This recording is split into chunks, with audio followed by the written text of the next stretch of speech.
Hello, and welcome to Painting the Dakka Red with Wazmek Pete. Now, this is going to be my first effort, and where better to start than to talk about the boys, especially on a YouTube channel dedicated to the meanest, the greenest, and the bestest boys in the entire universe, the Orks. So, these are going to be the core of any Ork army, and something you're going to be seeing more and more on the tabletop, especially with all the shiny new gubbins that Mork and Gork have been dropping in our laps the past month or two. But before I jump right in, I would like to take a minute and talk about myself and my history and my bona fides in the hobby. So I've been in love with 40k ever since Rogue Trader, and I really got into it in Necromunda at the beginning of 3rd edition. Since then, I've played pretty heavily in 5th, 6th, and of course 3rd edition, and of course 8th edition as well. Since then, I've gone through a number of armies: Dark Eldar, Grey Knights, Imperial Guard, Space Wolves, AdMech, on and on. I've kind of dabbled in a little bit of everything. But the force that has been nearest and dearest to my heart, both in playstyle, aesthetic, and fluff, has always been the Orks. Now, personally, I consider myself about an average player, hobbyist, and collector. I don't have a list of major tournament victories under my belt, and I haven't won a golden demon, and I'm not a professional painter. But I'm the guy that you're going to throw some dice down with and just have fun at the gaming club. And that's the point of view I'd like to bring across on this channel. One of my favorite things about the Orks is no matter how dead hard your force is, you've got to have a little bit of tongue in cheek with it, because if you don't, you're not going to have a good time with this army. So with all that out of the way, let's go ahead and get stuck in and quit mucking about. For those of you that might be new to the army, let's start with an overview of what you're looking at. Now, Ork Boys are a horde close combat unit that solves almost every problem by throwing bricks of dice at it. As a whole, the Ork army, especially in their new codex, is a quantity over quality army. And really, this philosophy is no more apparent than with the bog standard Choppa Boy. Now, these are going to come in mobs between 10 and 30, with 30 being the preferred number, as there are two special rules that give you advantages for having larger mobs of orcs. The first basically says that the leadership of your orc mob is the higher of the base leadership in the unit, usually a 7 off the knob model, or the number of boys in that mob or another mob nearby. This effectively makes you immune to battle shock tests for the first round or two, usually the first round, meaning that more of your boys are going to make it into the scrum where they really want to be. The second rule is that any mob of above 20 boys gain an additional attack, bringing them to 3 attacks on your basic boy and 4 attacks on your knob. Now, as a rule, Ork Boys come in 2 flavors: choppy and shooty. Now, regardless of the flavor that you take, the place your boys are really going to want to be is in melee. But the question is, what are you going to do before you get there? And I'm just going to go ahead and ruin the suspense and tell you all that personally, I prefer choppy boys. I like getting stuck in as quick as I can.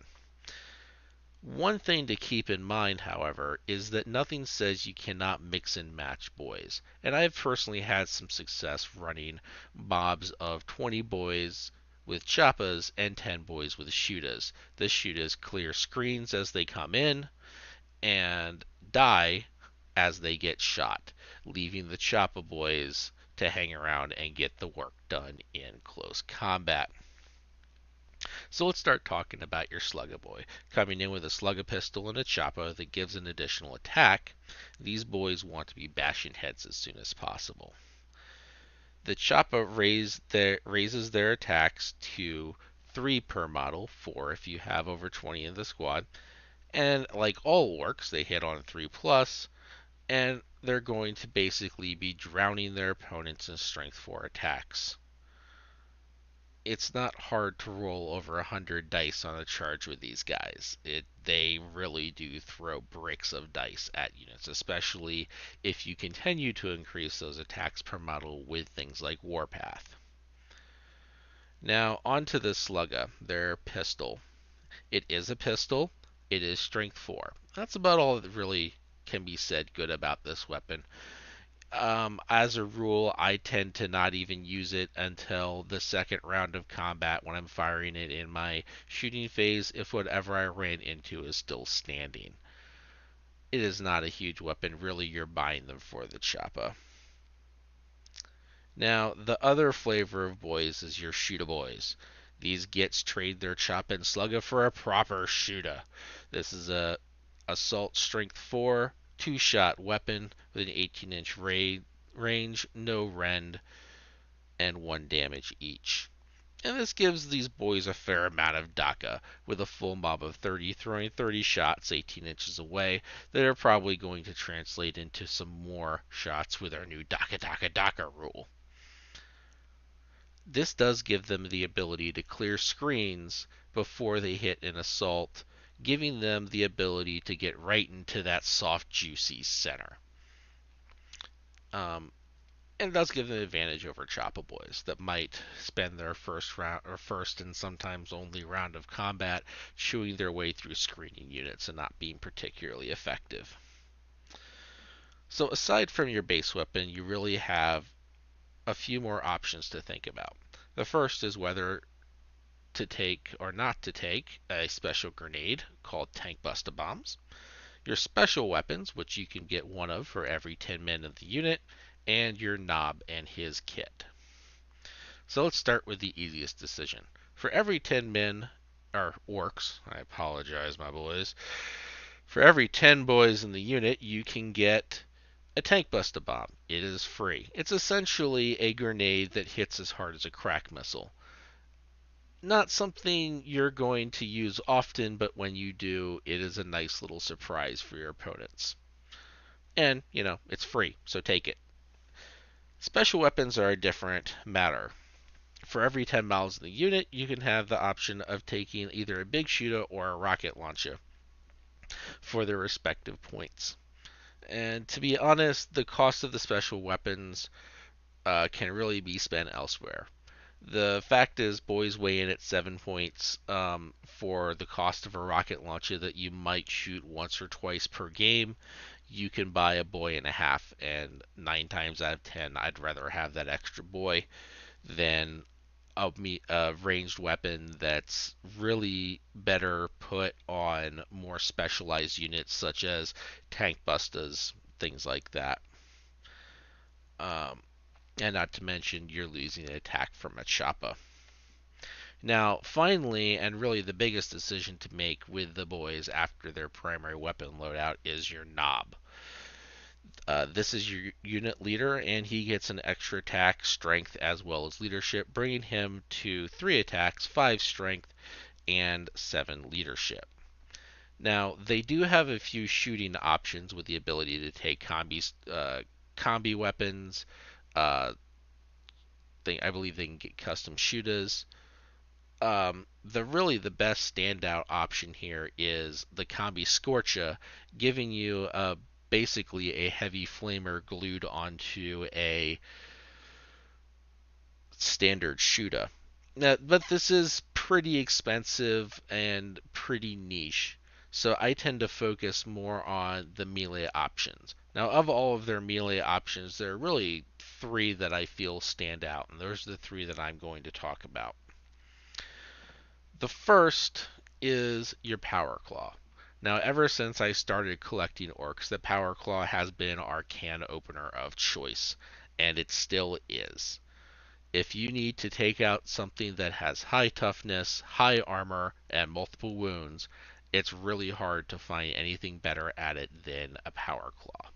Now, the downsides of this particular choice are first off its cost, which is a little bit high for orcs, as well as the -1 to hit. Nothing hurts worse than throwing 3 dice and seeing 3 threes and needing 4s. But with strength 10, 3 rend, and D3 damage per hit, anything that it does hit is going to be having a bad day. The next option I want to talk about is the Big Choppa, and this in my mind really is our middle of the road weapon. Um, this basically makes your knob into a melee autocannon. Strength 7, Rend 1, and 2 damage each, just a flat 2 damage. This is a great catch-all solution and is only going to cost you 5 points, less than half of a Power Claw, which, as I said, makes it a great all-around weapon. The third option is a good, I would say, if you're fighting a lot of guard equivalents, is really going to be your best option, and it weighs in for the wonderful price of free. And that is simply replacing the knob's Shuda, or I'm sorry, not Shuda, his Slugga with a second Choppa, giving him 5 Strength 5 attacks, just base, 6 if you have over 20 in the unit. Is not exact, and like I said, this is not exactly a bad solution. It lets you throw more dice at Strength 5 at your problem. Now, personally, I think the Big Choppa is the way to go with an Ork Knob. It seems to hit the right balance of effectiveness and points. But based on some of my recent experience that we'll talk about in a minute, I'm really thinking the Power Claw might have a place. So I've kind of gone over what the unit is. Let's talk about it, what it can do. Now, in a phrase, Ork Boys are the glass cannon of the 40k universe. Yes, they're toughness 4, which makes them a little bit tougher than, say, a cultist, but the fact is their 6-up save means they're going to be falling over in droves. You know, orcs are one of those armies where you just have to be comfortable picking up models. Um, so if you're looking for something incredibly resilient, these are not going to be them. And because they're not incredibly resilient, is what really pushes them to be in combat and getting that charge off as quick as possible. The longer you're not cracking heads, the less orcs you're going to have to crack heads with. And as they start crumbling, they really do crumble quickly. Now, your best target for boys are going to be infantry and light vehicles. And by light, I'm defining as anything with toughness or less and a 3-up or worse save. So, marine tanks, transports, chimeras, of course, any marine equivalent, guard equivalent, anything like that. Your boys are just going to get their claws in and just start tearing down. It is scary the amount of wounds you can throw, even with no rend, on something like a tactical marine and just rip them out of their armor. It is beautiful watching people fail those saves. Um, Now there are some places where our boys fall down, and really there's 2 situations that I've come across since the dropping of the codex where that shines. The first is anything that has toughness 8 or a 2-up save, or God forbid both, means that your orcs are going to have a hard time pulling it down. Especially characters on small bases where you can only realistically get 50 or maybe 60 attacks on them. Yes, that sounds like a large number, but once, I have seen a Terminator captain or somebody in Artificer armor just tank that all day like it wasn't even a thing. Um, and this is really one of the reasons I'm starting to take a second look at that Power Claw. Yes, you're going to be hitting less often, but that 3 rend, as opposed to the 1 rend from the Big Choppa, that 3 rend really is making that Power Claw look more and more appealing. And that's really what the Power Claw is designed to deal with, is big tough opponents. A couple downsides of the orcs is we're not the fastest melee force. We cannot keep up with gene stealers and things like that with only a movement of 5.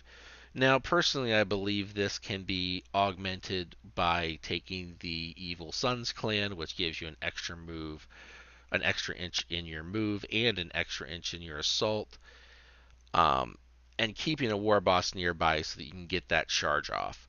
It is quite possible to make a 13-inch movement with your boys, and that's quite a look on your opponent's face when your boys suddenly charge halfway across the field and then get off a pretty big charge at the end of it. Remember that assault and then charge really does add quite a bit of reach to your boys that some opponents might not see. So, a couple things to think of in the larger strategic picture with your boys.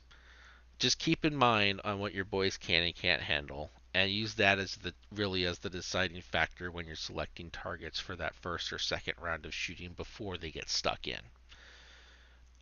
Clear out high Overwatch pieces first. The enemy's pieces that are going to hit you with tens, if not 100, Overwatch shots, and just clear units of boys as they hit. And then models that your melee boys really don't want to deal with or really want to pull down. Even as they're high numbers, remember, with this unit, you're going to have trouble in extended war of attrition with something like a Terminator equivalent or something like that. Now, this does stand on its head with something that relies on invulnerable save, in which case you may as well get stuck in there with your boys and throw your dice at them and make them roll those ones and twos. But anything with just a 2-up normal armor save or anything like that, any of your high strength or high toughness vehicles, you probably want to aim your mech guns or your lutas or whatever your shooting unit of choice is to really clear that out. So, that's all I have to say about the boys. I'm sure we'll continue touching back on them as they are the core of any orc army. I think every orc army should start with 60 boys and a war boss and go from there. That is my personal opinion. Take it for what it is. Thank you for tuning in. Please like and subscribe, and if you enjoyed this and want more, let me know what I should talk about next in the comments below. And finally, join me on Twitch for hobby and chatting Sundays at 1 p.m. Eastern Time. Thank you very much, and enjoy the crumpin'.